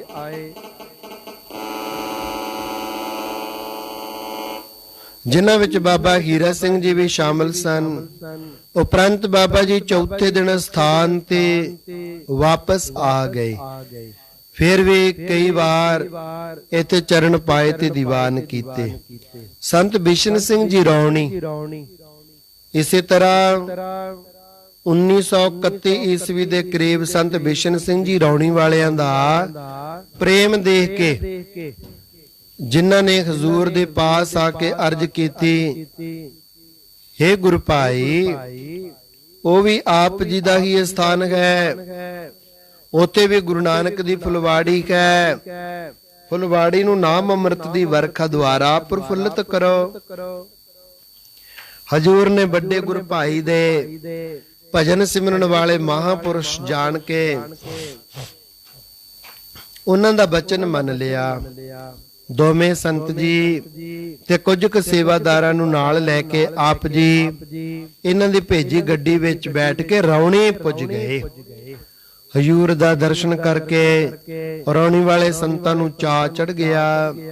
ਸਵਾਗਤ ਵਾਸਤੇ ਅਗਾਉਂ ਸੰਗਤ ਭੇਜੀ। ਉਹਨਾਂ ਨੇ ਦੋਵਾਂ ਮਹਾਂਪੁਰਖਾਂ ਦੇ ਗਲ ਵਿੱਚ ਫੁੱਲਾਂ ਦੇ ਸਿਹਰੇ ਭਾਵ ਹਾਰ ਪਾਏ, ਸ਼ਰਧਾ ਨਾਲ ਨਮਸਕਾਰਾਂ ਕੀਤੀਆਂ। ਉਪਰੰਤ ਚੰਗੀ ਸੁੰਦਰ ਜਗ੍ਹਾ ਰਿਹਾਇਸ਼ ਕਰਵਾਈ, ਬੜੀ ਭਾਵਨਾ ਨਾਲ ਸੇਵਾ ਕੀਤੀ। ਪ੍ਰੇਮੀ ਦੋਨੋਂ ਸਮੇਂ ਕੀਰਤਨ ਦਾ ਆਨੰਦ ਮਾਣਦੇ ਰਹੇ। ਇਲਾਕੇ ਦੇ ਵਿੱਚ ਖਬਰਾਂ ਹੋ ਗਈਆਂ, ਪਟਿਆਲੇ ਤੇ ਨਾਭੇ ਤੋਂ ਸੰਗਤਾਂ ਆਉਣ ਲੱਗੀਆਂ। ਇਹਨਾਂ ਪਟਿਆਲੇ ਵਾਸੀ ਫੌਜੀਆਂ ਨੇ ਤਾਂ ਦੇ ਨਾਲ ਤੋਪਖਾਨੇ ਦਾ ਕੀਰਤਨੀ ਜੱਥਾ ਵੀ ਆਉਂਦਾ ਸੀ। ਕਈ ਕੋ ਪਟਿਆਲਾ ਨਿਵਾਸੀ ਪ੍ਰੇਮੀਆਂ ਨੇ ਜੋ ਵੱਡੇ ਸੰਤ ਜੀ ਮਹਾਰਾਜ ਬਾਬਾ ਅਤਰ ਸਿੰਘ ਜੀ ਤੋਂ ਭਰੋਸਾ ਆਏ ਸਨ, ਪਰਮੇਸ਼ਰ ਦੀ ਪ੍ਰਾਪਤੀ ਦਾ ਸੌਖਾ ਤਰੀਕਾ ਪੁੱਛਿਆ ਤਾਂ ਆਪ ਜੀ ਨੇ ਉੱਤਰ ਦਿੱਤਾ, ਹਜ਼ੂਰ ਦਾ ਹੁਕਮ ਹੈ ਭਗਤੀ ਤੋਖਿਤ ਦੀਨ ਕਿਰਪਾਲਾ, ਗੁਣੇ ਨ ਕਿਤੇ ਹੀ ਹੈ ਪਿੱਗਾ। ਸੋ ਵਾਹਿਗੁਰੂ ਵੀ ਭਗਤੀ ਕੀਤਿਆਂ ਹੀ ਪ੍ਰਸੰਨ ਹੋ ਕੇ ਦਰਸ਼ਨ ਦਿੰਦਾ ਹੈ। ਭਗਤੀ ਤਿੰਨ ਪ੍ਰਕਾਰ ਦੀ ਹੁੰਦੀ ਹੈ, ਨਵਦਾ ਭਗਤੀ, ਪ੍ਰੇਮਾ ਭਗਤੀ, ਪਰਾ ਭਗਤੀ। ਨਵਦਾ ਭਗਤੀ ਭਾਈ 9 ਪ੍ਰਕਾਰ ਦੀ ਹੁੰਦੀ ਹੈ। ਸ਼ਰਧਾ ਸਹਿਤ ਗੁਰਾਂ ਦੇ ਬਚਨਾਂ ਨੂੰ ਨੇਤਰਾਂ ਤੇ ਮਨ ਸਨਮੁਖ ਕਰਕੇ ਸੁਣਨਾ।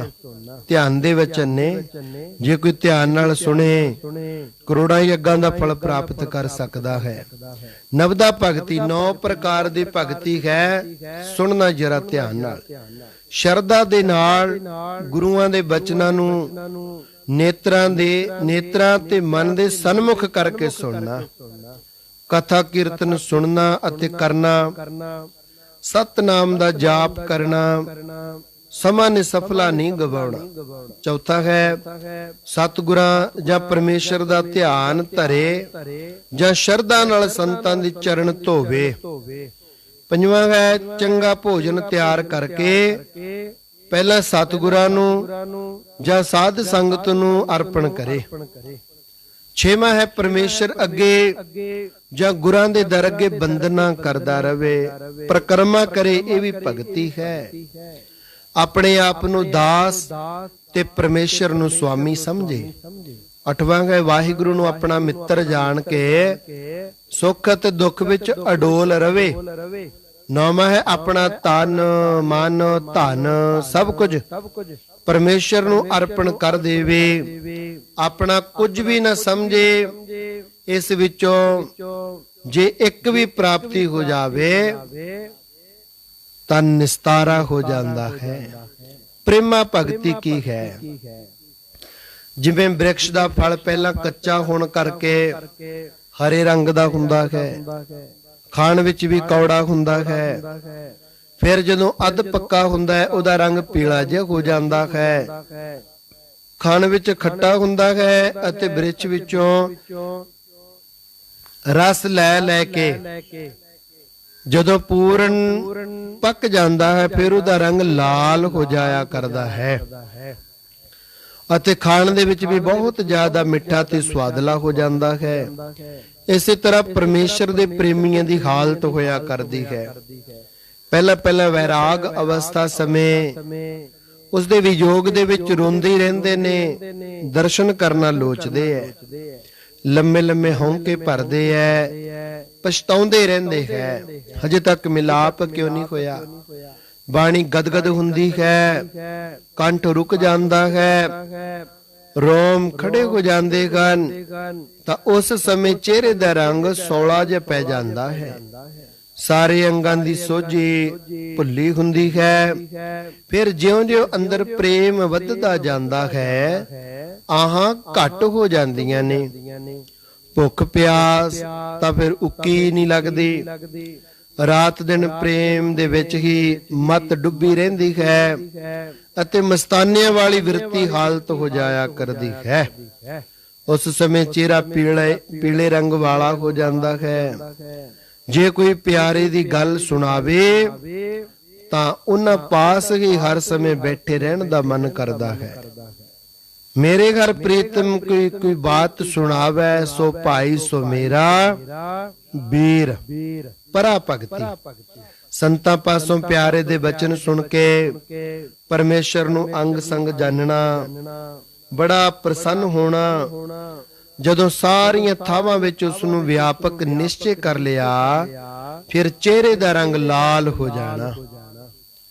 ਲਾਲ ਰੰਗ ਤਿਸ ਕੋ ਲੱਗਾ ਜਿਸਕੇ ਵਡ ਭਾਗਾ, ਨਾ ਮੈਲਾ ਨਾ ਧੁੰਦਲਾ ਨਾ ਭਗਵਾਨ ਨਾ ਕੱਚ, ਨਾਨਕ ਲਾਲੋ ਲਾਲ ਹੈ ਸੱਚਾ ਰੱਤਾ ਸੱਚ। ਬਾਹਰ ਸੰਗਤ ਬੈਠੀ ਹੈ ਤਾਂ ਇੱਥੇ ਦਰਸ਼ਨ ਕਰਾ ਦਿਓ।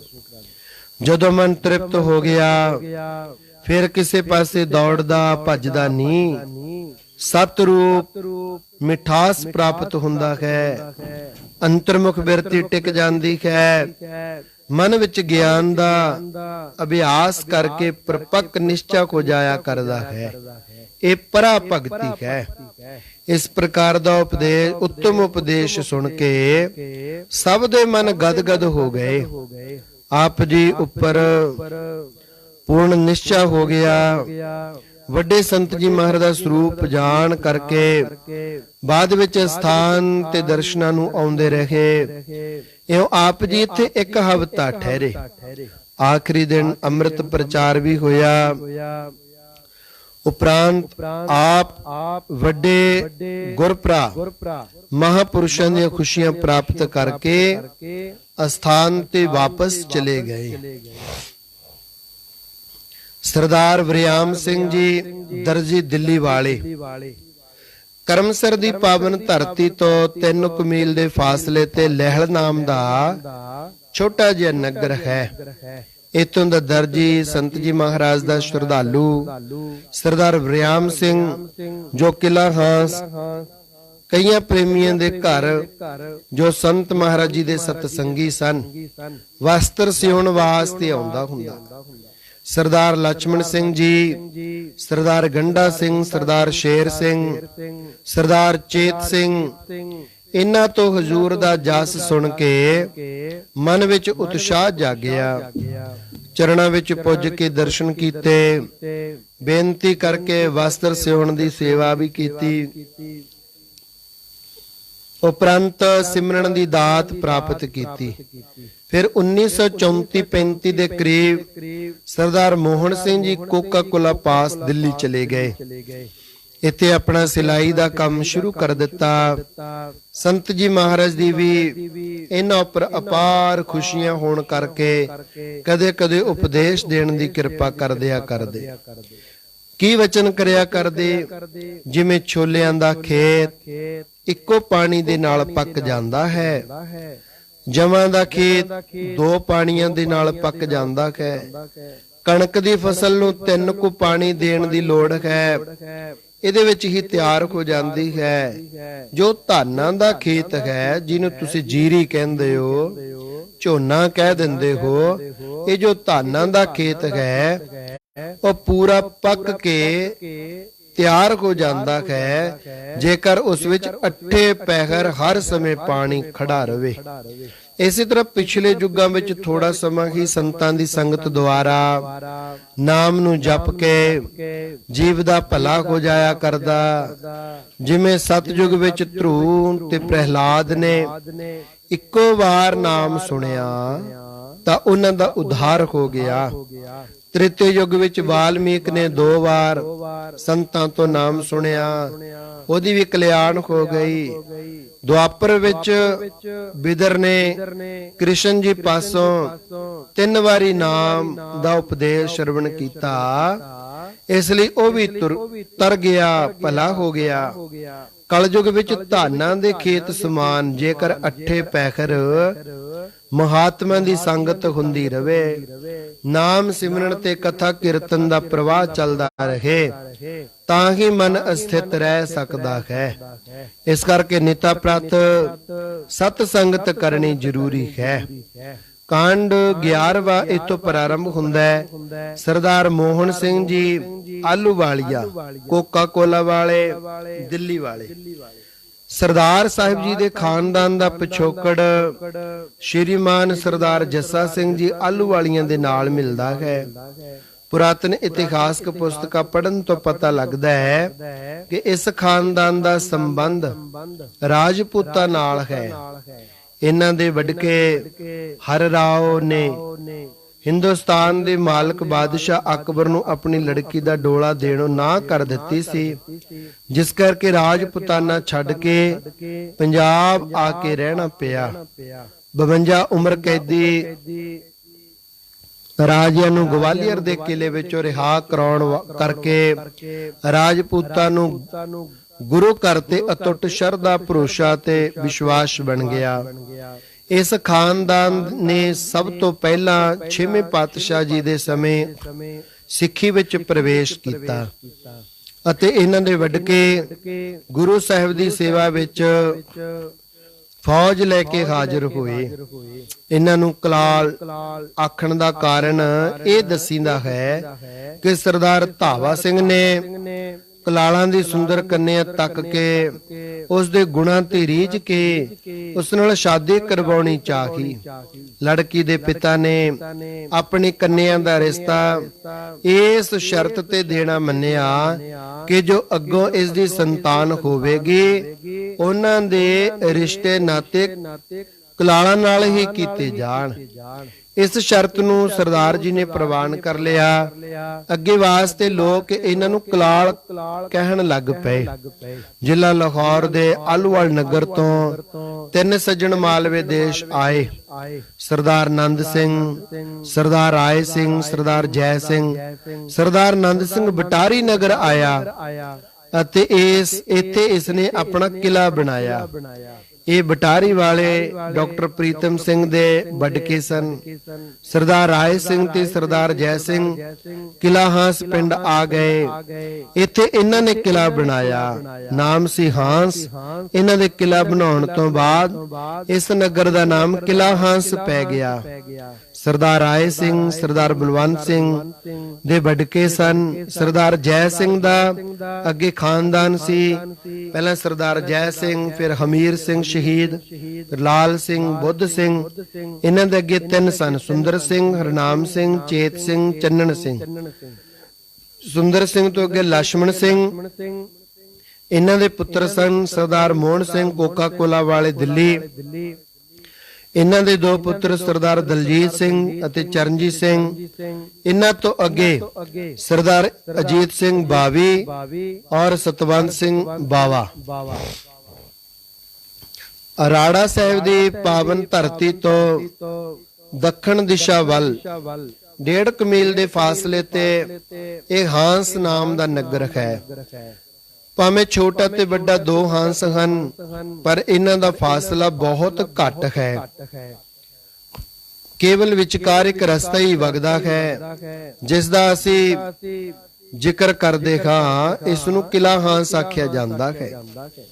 ਇੱਥੇ ਸਾਰੀ ਆਹਲੂਵਾਲੀਆ ਬਰਾਦਰੀ ਦੇ ਸਰਦਾਰਾਂ ਦੀ ਵਸੋਂ ਹੈ, ਜਿਨ੍ਹਾਂ ਵਿੱਚ ਇੱਕ ਸੁੰਦਰ ਸਿੰਘ ਨਾਮ ਦਾ ਸਰਦਾਰ ਆਪਣੀਆਂ ਕਈ ਪੁਸ਼ਤਾਂ ਤੋਂ ਇੱਥੇ ਨਿਵਾਸ ਰੱਖਦਾ ਹੈ, ਜਿਸ ਨੇ ਗਾਈਡ ਰਸਾਲੇ ਵਿੱਚ ਨੌਕਰੀ ਕਰਦਿਆਂ ਹੋਤੀ ਮੈਦਾਨ ਜਾ ਕੇ ਬਾਬਾ ਕਰਮ ਸਿੰਘ ਜੀ ਮਹਾਰਾਜ ਦੇ ਦਰਸ਼ਨ ਕੀਤੇ ਅਤੇ ਭਜਨ ਸਿਮਰਨ ਕਰਨ ਦੀ ਜੁਗਤੀ ਪੁੱਛੀ। ਉਹਨਾਂ ਦੇ ਵਰਾਂ ਦਾ ਸਦਕਾ ਜਮਾਦਾਰੀ ਪੈਨਸ਼ਨ ਲੈ ਕੇ ਵਾਪਸ ਆਇਆ। ਉਪਰੰਤ ਇਹਨਾਂ ਦੇ ਪੁੱਤਰ ਸਰਦਾਰ ਲక్ష్మణ ਸਿੰਘ ਜੀ ਵੀ ਫੌਜ ਵਿੱਚ ਜਮਾਦਾਰੀ ਅਹੁਦੇ ਤੇ ਡਾਕਟਰ ਸਨ। ਜਦੋਂ ਇਹਨਾਂ ਦੀ ਪਲਟਨ ਨਸ਼ਹਿਰੇ ਛਾਉਣੀ ਠਹਿਰੀ ਸੀ ਤਾਂ ਇਹ ਵੀ ਸਮੇਤ ਪਰਿਵਾਰ ਦੇ ਕਈ ਵਾਰ ਬਾਬਾ ਆਇਆ ਸਿੰਘ ਮਹਾਰਾਜ ਦੇ ਦਰਸ਼ਨਾਂ ਨੂੰ ਗਏ। ਇਹ ਵੀ ਜਦੋਂ ਜਮਾਦਾਰੀ ਪੈਨਸ਼ਨ ਹੋ ਕੇ ਮੁੜੇ ਤਾਂ ਆਸੇ-ਪਾਸੇ ਦੇ ਨਗਰਾਂ ਵਿੱਚ ਕੋਈ ਹਸਪਤਾਲ ਨਹੀਂ ਸੀ। ਆਪ ਦੂਰ ਨੇੜੇ ਜਾ ਕੇ ਗਰੀਬ ਅਮੀਰ ਦੇ ਘਰ ਮੁਫਤ ਇਲਾਜ ਕਰਿਆ ਕਰਦੇ। ਇਹ 1928 ਈਸਵੀ ਦੇ ਮਾਘ ਮਹੀਨੇ ਰਾੜਾ ਸਾਹਿਬ ਦੀ ਟੱਕੀ ਵਿੱਚ ਸੰਤ ਮਹਾਰ ਦੇ ਚਰਨਾਂ ਵਿੱਚ ਪਹਿਲੀ ਵਾਰ ਆ ਹਾਜ਼ਰ ਹੋਏ। ਉਨੀ ਦਿਨ ਇਹਨਾਂ ਦਾ ਪੁੱਤਰ ਸਰਦਾਰ ਮੋਹਨ ਸਿੰਘ ਲੁਧਿਆਣੇ ਪੜ੍ਹਾਈ ਕਰਕੇ ਦਿੱਲੀ ਚਲਾ ਗਿਆ ਸੀ। ਦਰਸ਼ਨ ਕਰਨ ਦਾ ਸਮਾਗਮ ਵੀ ਇਉਂ ਬਣਿਆ। ਦੇਵਨੇਤ ਨਾਲ ਸਰਦਾਰ ਲక్ష్మణ ਸਿੰਘ ਦੇ ਖੱਬੇ ਪੈਰ ਨੂੰ ਕਿਤੇ ਤੁਰਦਿਆਂ ਫਿਰਦਿਆਂ ਮਾਮੂਲੀ ਜਿਹੀ ਚੋਟ ਜੀ ਵੱਜ ਗਈ, ਜਿਸ ਨਾਲ ਪੈਰ ਨੂੰ ਮੋਚ ਆ ਗਈ ਅਤੇ ਉੱਪਰ ਸੋਜਿਸ਼ ਆ ਗਈ। ਪੈਰ ਕਾਫੀ ਦਰਦ ਕਰਨ ਲੱਗ ਪਿਆ। ਆਪ ਵੀ ਸਿਆਣੇ ਡਾਕਟਰ ਸਨ, ਹੋਰਨਾਂ ਪਾਸੋਂ ਵੀ ਇਲਾਜ ਕਰਵਾਇਆ, ਪਰ ਦਰਦ ਵੱਧਦੀ ਹੀ ਗਈ। ਪਿੰਡ ਦੇ ਬਹੁਤ ਸਾਰੇ ਪ੍ਰੇਮੀ ਸੰਤ ਜੀ ਮਹਾਰਾਜ ਦੇ ਪਾਸ ਦਰਸ਼ਨਾਂ ਨੂੰ ਆਉਂਦੇ, ਜਿਨ੍ਹਾਂ ਵਿੱਚੋਂ ਦੂਜੇ ਹੰਸਾਂ ਦਾ ਚੂੜ ਸਿੰਘ ਨੰਬਰਦਾਰ ਖਾਸ ਪ੍ਰੇਮੀ ਬਣ ਗਿਆ ਸੀ। ਉਸ ਦਾ ਪਹਿਲਾਂ ਤੋਂ ਹੀ ਸਰਦਾਰ ਲక్ష్మణ ਸਿੰਘ ਜੀ ਨਾਲ ਮੇਲ ਮਿਲਾਪ ਸੀ। ਉਸਨੇ ਸੰਤ ਮਹਾਰਾਜ ਜੀ ਦੀ ਮਹਿਮਾ ਦੱਸੀ ਅਤੇ ਸਰਦਾਰ ਲక్ష్మణ ਸਿੰਘ ਜੀ ਨੂੰ ਘੋੜੀ ਤੇ ਬਿਠਾ ਕੇ ਹਜ਼ੂਰੀ ਵਿੱਚ ਲਿਆਂਦਾ। ਜਾਣੀ ਜਾਣ ਦਾਤੇ ਨੇ ਚੂੜ ਸਿੰਘ ਪਾਸੋਂ ਬੇਨਤੀ ਸੁਣ ਕੇ ਮੇਰਾ ਪਰਿਦ੍ਰਿਸ਼ਟੀ ਪਾਈ, ਜਿਸ ਨਾਲ ਉਸ ਸਮੇਂ ਪੈਰ ਦਾ ਦਰਦ ਬੰਦ ਹੋ ਗਿਆ। ਆਪਣੇ ਹੱਥੀਂ ਦੋਹਾਂ ਨੂੰ ਪ੍ਰਸ਼ਾਦ ਦੇ ਕੇ ਵਿਦਾ ਕੀਤਾ। ਜਾਣ ਸਮੇਂ ਤਾਂ ਪਿੰਡ ਦੇ ਕੋਲ ਜਾ ਕੇ ਘੋੜੀ ਤੋਂ ਉਤਰ ਕੇ ਪੈਦਲ ਤੁਰ ਕੇ ਗਿਆ। ਫਿਰ ਤਾਂ ਅਨੰਨ ਪ੍ਰੇਮੀ ਬਣ ਗਿਆ।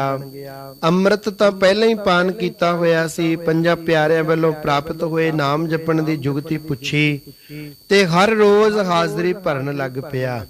ਔਰ ਸਾਰੀ ਜ਼ਿੰਦਗੀ ਮਨ ਵਿੱਚ ਸ਼ਰਧਾ ਧਾਰਨ ਕਰਕੇ ਸੇਵਾ ਕਰਦਾ ਰਿਹਾ। ਫਿਰ ਬੀਬੀ ਤਾਜ ਕੌਰ ਦੇ ਵਿਆਹ ਸਮੇਂ ਹਜ਼ੂਰ ਨੂੰ ਬੇਨਤੀ ਕਰਕੇ ਆਨੰਦ ਕਾਰਜ ਦੇ ਵਕਤ ਘਰ ਵਿੱਚ ਚਰਨ ਪਵਾਏ। ਸਭ ਤੋਂ ਪਹਿਲਾਂ ਦੋਹਾਂ ਮਹਾਪੁਰਸ਼ਾਂ ਦੇ ਇਸੇ ਸਮੇਂ ਹੀ ਕਿਲਾ ਹਾਂਸ ਨਗਰ ਵਿੱਚ ਚਰਨ ਪਏ ਸਨ। ਫਿਰ ਸੰਤ ਜੀ ਮਹਾਰਾਜ ਪਾਸੋਂ ਨਗਰ ਦੇ ਗੁਰਦੁਆਰਾ ਸਾਹਿਬ ਦਾ ਨੀਂਹ ਪੱਥਰ ਰਖਵਾਇਆ ਸੀ। ਪਹਿਲੀ ਵਾਰ ਸੰਤ ਜੀ ਮਹਾਰਾਜ ਨੇ ਦਿੱਲੀ ਜਾਣਾ। ਸੰਤ ਜੀ ਮਹਾਰਾਜ ਨੂੰ ਰਾੜਾ ਸਾਹਿਬ ਦੀ ਢੱਕੀ ਆਇਆ 5 ਸਾਲਾਂ ਦਾ ਸਮਾਂ ਹੋ ਗਿਆ ਸੀ। ਭਜਨ ਸਿਮਰਨ ਦੀ ਕਿਰਪਾ ਸਦਕਾ ਸਾਰੇ ਇਲਾਕੇ ਵਿੱਚ ਚੰਦਨ ਵਾਂਗ ਖੁਸ਼ਬੂ ਫੈਲ ਗਈ ਸੀ। ਚਾਹੇ ਉਹਨਾਂ ਨੂੰ ਆਪਣੀ ਕੋਈ ਇੱਛਾ ਨਹੀਂ ਸੀ, ਉਹ ਤਾਂ ਹਰ ਸਮੇਂ ਆਪਣਾ ਆਪ ਛੁਪਾ ਕੇ ਹੀ ਰੱਖਿਆ ਕਰਦੇ ਸਨ, ਪਰ ਜੀਵਨ ਦੀ ਪ੍ਰਾਰਬਧ ਉਹਨਾਂ ਨੂੰ ਛੁਪਿਆ ਰਹਿਣ ਨਹੀਂ ਦਿੰਦੀ। 8 ਪਹਿਰ ਜਨ ਹਰ ਹਰ ਜਪੈ, ਹਰ ਕਾ ਭਗਤ ਪ੍ਰਗਟ ਨਹੀਂ ਛਪੈ। ਸੰਤ ਜੀ ਨੇ ਇਤਨੇ ਸਮੇਂ ਵਿੱਚ ਕਠਨ ਤਤਕਸ਼ਾ ਕਰਕੇ ਸਰੀਰ ਨੂੰ ਕਮਜ਼ੋਰ ਜਿਹਾ ਕਰ ਲਿਆ, ਕਿਉਂਕਿ ਛੱਪੜਾਂ ਦੇ ਖੜੇ ਪਾਣੀ ਜਮਾ ਦੇਣ ਵਾਲੀ ਜਮਾ ਦੇਣ ਵਾਲੀ ਮਾਰੂ ਠੰਡ ਦਾ ਕੋਈ ਖਿਆਲ ਨਹੀਂ ਸੀ ਕਰਦੇ। ਜਿਸ ਲੋ ਨਾਲ ਛੱਪੜ ਦੇ ਟੋਬੇ ਸੁੱਕ ਕੇ ਤ੍ਰਿੜ ਤ੍ਰਿੜ ਹੋ ਜਾਂਦੇ, ਕਾਮਾਂ ਦੀਆਂ ਜੀਵਾਂ ਬਾਹਰ ਕੱਢ ਦੇਣ ਵਾਲੀ ਗਰਮੀ ਦੀ ਪਰਵਾਹ ਨਹੀਂ ਸੀ ਕਰਦੇ, ਜਿਸ ਕਰਕੇ ਚਿਹਰੇ ਦਾ ਰੰਗ ਤੇ ਅੱਖਾਂ ਦੀ ਲਾਲੀ ਪਲੱਤਣ ਵਿੱਚ ਬਦਲ ਗਈ। ਸਰੀਰ ਬਿਮਾਰ ਹੋ ਗਿਆ। ਕੋਈ ਕਹਿੰਦਾ ਬਹੁਤੀ ਮਿਹਨਤ ਕਰਨ ਕਰਕੇ ਕਮਜ਼ੋਰੀ ਹੋ ਗਈ, ਕੋਈ ਕਹਿੰਦਾ ਅੰਦਰ ਗਰਮੀ ਠਹਿਰ ਗਈ, ਕੋਈ ਕਹਿੰਦਾ ਆਰਾਮ ਘੱਟ ਕਰਦੇ ਐ, ਬੇਆਰਾਮੀ ਕਾਰਨ ਹੋਇਆ। ਕਈਆਂ ਦਾ ਖਿਆਲ ਸੀ ਕਿ ਸਰੀਰ ਨੂੰ ਭੁੱਖਾ ਪਿਆਸਾ ਰੱਖਦੇ ਐ, ਜਿਸ ਕਰਕੇ ਅੰਦਰ ਆਂਦਰਾਂ ਵਿੱਚ ਨੁਕਸ ਪੈ ਗਿਆ। ਕੋਈ ਚਿਹਰੇ ਦਾ ਰੰਗ ਤੱਕ ਕੇ ਕਹਿੰਦਾ ਇਹਨਾਂ ਨੂੰ ਤਾਂ ਯਰਕਾਨ ਹੋ ਗਿਆ। ਛੋਟੇ ਸੰਤ ਜੀ ਮਹਾਰਾਜ ਨੇ ਕਿਸੇ ਸਿਆਣੇ ਡਾਕਟਰ ਨੂੰ ਦਿਖਾ ਕੇ ਐਕਸਰਾ ਦੁਆਰਾ ਬਿਮਾਰੀ ਦਾ ਪਤਾ ਕਰਕੇ ਪੂਰਨ ਇਲਾਜ ਕਰਾਉਣ ਦਾ ਖਿਆਲ ਕੀਤਾ। ਇੱਕ ਦੋ ਹਿੱਤੂ ਸੱਜਣਾ ਨੇ ਬੇਨਤੀ ਕੀਤੀ, ਮਹਾਰਾਜ ਪੰਜਾਬ ਵਿੱਚ ਸਭ ਤੋਂ ਵੱਡਾ ਹਸਪਤਾਲ ਲਾਹੌਰ ਵਿੱਚ ਹੈ, ਆਪ ਜੀ ਇਹਨਾਂ ਨੂੰ ਉੱਥੇ ਲੈ ਕੇ ਜਾਓ, ਆਰਾਮ ਆ ਜਾਵੇਗਾ। ਪਰ ਜਦੋਂ ਇਸ ਗੱਲ ਦਾ ਪਤਾ ਸਰਦਾਰ ਲਛਮਣ ਸਿੰਘ ਨੂੰ ਲੱਗਾ, ਉਹਨੇ ਅਰਜ਼ ਕੀਤੀ, ਮਹਾਰਾਜ ਆਪ ਲਾਹੌਰ ਨਾ ਜਾਵੋ, ਇਹ ਸੇਵਾ ਮੈਨੂੰ ਬਖਸ਼ੋ। ਇੱਕ ਬਹੁਤ ਵੱਡਾ ਤੇ ਸਿਆਣਾ ਬੰਗਾਲੀ ਡਾਕਟਰ ਮਿਤਰਾ ਨਾਮ ਕਰਕੇ ਦਿੱਲੀ ਰਹਿੰਦਾ ਹੈ, ਉਸਨੇ ਸ਼੍ਰੀਮਾਨ ਸੰਤ ਬਾਬਾ ਅਤਰ ਸਿੰਘ ਜੀ ਮਹਾਰਾਜ ਮਸਤੂਆਣਾ ਸਾਹਿਬ ਵਾਲੇ ਸੰਤਾਂ ਦੇ ਪੈਰ ਦਾ ਇਲਾਜ ਕੀਤਾ ਸੀ। ਉਹ ਮੇਰੇ ਲੜਕੇ ਮੋਹਨ ਸਿੰਘ ਦਾ ਕਾਫੀ ਵਾਕਿਫ ਹੈ, ਕਿਉਂਕਿ ਮੋਹਨ ਸਿੰਘ ਨੇ ਵੱਡੇ ਇੰਜੀਨੀਅਰ ਨੂੰ ਕਹਿ ਕੇ ਨਕਸ਼ਾ ਪਾਸ ਕਰਵਾ ਕੇ ਉਹਦੀ ਕੋਠੀ ਬਣਵਾ ਕੇ ਦਿੱਤੀ ਸੀ। ਮੈਂ ਆਪਣੇ ਵੱਲੋਂ ਮੋਹਨ ਸਿੰਘ ਨੂੰ ਚਿੱਠੀ ਲਿਖ ਦਿੰਦਾ ਹਾਂ, ਉੱਥੇ ਚਲੇ ਜਾਓ, ਉਹ ਹਰ ਪ੍ਰਕਾਰ ਦੀ ਤੁਹਾਡੀ ਸਾਂਭ ਸੰਭਾਲ ਅਤੇ ਸੇਵਾ ਕਰਨਗੇ। ਸੰਤ ਜੀ ਮਹਾਰਾਜ ਨੇ ਇਸ ਦੀ ਬੇਨਤੀ ਪ੍ਰਵਾਨ ਕਰ ਲਈ। 1932 ਈਸਵੀ ਦੇ ਚੜ੍ਹਦੇ ਜੇਠ ਦੋਵੇਂ ਮਹਾਪੁਰਸ਼ ਤੇ ਹਜ਼ੂਰੀਆ ਸੇਵਾਦਾਰ ਬਾਬਾ ਨਾਰ ਸਿੰਘ ਤਿੰਨੇ ਜਨ ਦਿੱਲੀ ਪੁੱਜ ਗਏ। ਉਸ ਸਮੇਂ ਸਰਦਾਰ ਮੋਹਨ ਸਿੰਘ ਜੀ ਨੇ ਆਪਣੀ ਰਿਹਾਇਸ਼ ਹਿਸਟਿੰਗ ਸਟੋਰ ਜੋ ਗਵਰਨਮੈਂਟ ਵੱਲੋਂ ਮਿਲਿਆ ਕੁਆਟਰ ਸੀ, ਉਹਦੇ ਵਿੱਚ ਰੱਖੀ। ਸੋ ਸਾਧ ਸੰਗਤ ਜੀ ਉੱਥੇ ਮਹਾਰਾਜ ਜੀ ਪਹੁੰਚੇ। ਸੋ ਇੱਥੋਂ ਤੱਕ ਆਪਾਂ ਨੇ 164 ਨੰਬਰ ਅੰਗ ਤੱਕ ਵਿਚਾਰ ਕਰ ਲਈ ਹੈ। ਸਤਿਗੁਰਾਂ ਦੀ ਅਪਰੰਪਾਰ ਕਿਰਪਾ ਹੋਈ 151 ਤੋਂ ਸ਼ੁਰੂ ਕਰਕੇ 164 ਤੱਕ ਵਿਚਾਰ ਹੋਈ ਹੈ। ਰਹਿੰਦੀਆਂ ਵਿਚਾਰਾਂ ਦਿੱਲੀ ਕਿੰਨਾ ਸੰਗਤਾਂ ਨੂੰ ਤਾਰਦੇ ਹੈ। ਉਸ ਤੋਂ ਅੱਗੇ ਦਾ ਇਤਿਹਾਸ ਜਿਵੇਂ ਜਿਵੇਂ ਇਤਿਹਾਸ ਵਿੱਚ ਗਿਆਨੀ ਮੋਹਨ ਸਿੰਘ ਜੀ ਆਜ਼ਾਦ ਹੁਕਮ ਕਰਨਗੇ, ਆਪਾਂ ਅੱਗੇ ਅੱਗੇ ਵਿਚਾਰਦੇ ਰਵਾਂਗੇ। ਸੋ ਸਾਰੀਆਂ ਸੰਗਤਾਂ ਨੂੰ ਬੇਨਤੀ ਹੈ ਕਿ ਇਸ ਪੇਜ ਨੂੰ ਸਬਸਕ੍ਰਾਈਬ ਕਰੋ ਔਰ ਆਪ ਜੀ ਆਪਣੇ ਦੋਸਤ ਮਿੱਤਰਾਂ ਨੂੰ, ਸੰਗਤਾਂ ਨੂੰ, ਭੈਣਾਂ ਭਰਾਵਾਂ ਨੂੰ ਇਹ ਕਥਾ ਵਿਚਾਰ ਸੈਂਡ ਕਰੋ, ਤਾਂ ਕਿ ਸਾਰੇ ਜਨ ਵੱਡੇ ਛੋਟੇ ਸੰਤ ਮਹਾਰਾਜ ਦੀ ਮਹਿਮਾ ਤੋਂ ਵਾਕਿਫ ਹੋ ਸਕਣ।